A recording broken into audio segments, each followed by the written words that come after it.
ناظرین، آج ہم پاکستانی سیاست کی اس تلخ حقیقت پر بات کریں گے کہ جو بھی بندہ اس میدان میں قدم رکھتا ہے، چاہے وہ کتنا ہی پرسکون اور خوشحال زندگی گزار رہا ہو، اس کا انجام تکلیف دہ اور ذلت آمیز ہو جاتا ہے۔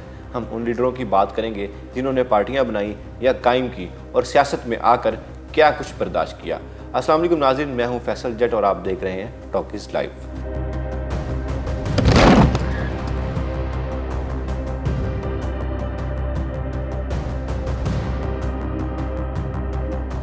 سب سے پہلے بات لیاقت علی خان کی۔ وہ نواب زادہ تھے۔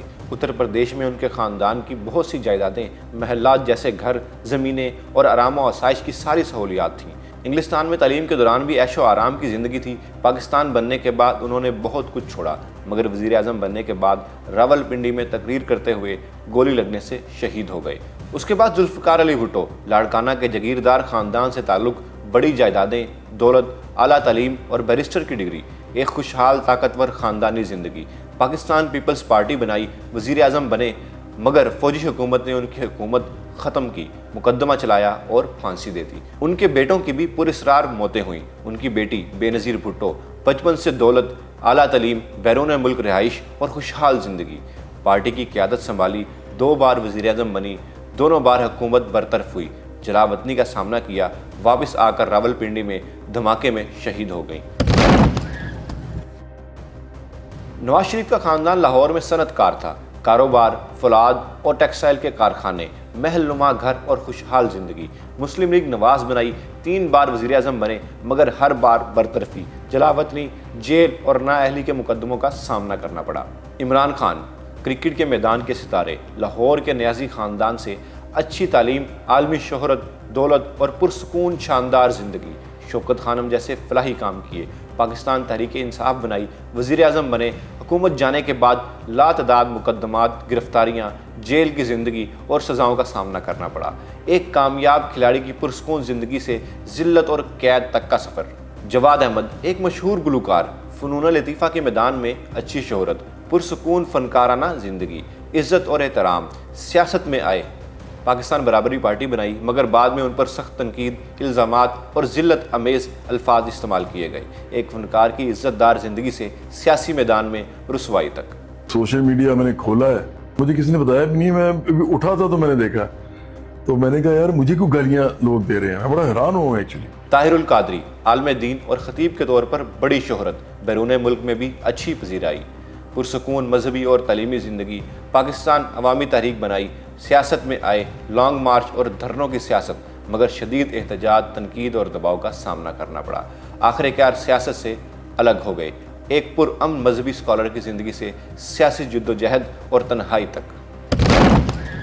خادم حسین رضوی، بریلوی مکتبہ فکر کے عالم، لاہور میں مسجد میں خطیب کی حیثیت سے سادہ اور مذہبی زندگی گزارتے تھے۔ تحریک لبیک پاکستان بنائی، ناموس رسالت کے تحفظ کے لیے سخت احتجاج کیے، دھرنے دیے، بہت بڑی مقبولیت ملی، مگر حکومتوں سے ٹکراؤ، گرفتاریاں، برطرفی اور شدید دباؤ کا سامنا کرنا پڑا۔ وہ معذور تھے، پھر بھی ویل چیئر پر بیٹھ کر جدوجہد کرتے رہے۔ آخرکار ان کا انتقال ہو گیا، ایک سادہ خطیب سے لے کر سیاسی دباؤ اور تنازعات تک۔ اگر اسی ریاست میں کام کر رہے ہو، اسی محسن نقوی کے اندر کام کر رہے ہو، اسی آرمی چیف کی ریاست میں کام کر رہے ہو، ہمت کرو، ریزائن کرو، پھر کھڑے ہو کے باہر کھڑے ہو کے کامنٹ کرو کہ جواد احمد کتنا حل ہوگا اس کا، پھر صحیح اٹھیے بنو نا یار۔ اقرار الحسن، وہ ایک مشہور صحافی اور اینکر تھے، میڈیا کے میدان میں بڑی عزت، شہرت اور پرسکون پیشہ ورانہ زندگی۔ حال ہی میں پاکستان عوام راج تحریک نامی سیاسی جماعت کا اعلان کیا۔ سیاست میں قدم رکھتے ہی سخت تنقید، ذاتی حملے اور بے عزتی کا سامنا کرنا پڑا۔ کچھ لوگوں نے انہیں براہ راست نشانہ بنایا، ذلیل کرنے کی کوشش کی۔ ایک معزز صحافی کی عزت دار زندگی سے سیاسی میدان میں فوری بے عزتی اور تنقید کا سامنا۔ ناظرین، اب یہ سوال پیدا ہوتا ہے کہ اس کی وجہ کیا ہے، کیونکہ جو بھی سیاست میں آتا ہے اس کا حال برا ہو جاتا ہے۔ میں نے آپ کی شکلیں بھی یاد رکھی ہوئی ہیں، آپ کے نام بھی یاد رکھے ہوئے ہیں۔ میں بالکل نہیں بھولتا ایسے لوگ جو میرے ساتھ اس طرح کی بدتمیزی کرتے ہیں۔ اس کی بڑی وجہ یہ ہے کہ ہمارا سیاسی نظام ابھی تک پوری طرح عوام کی مرضی کے مطابق نہیں چلتا۔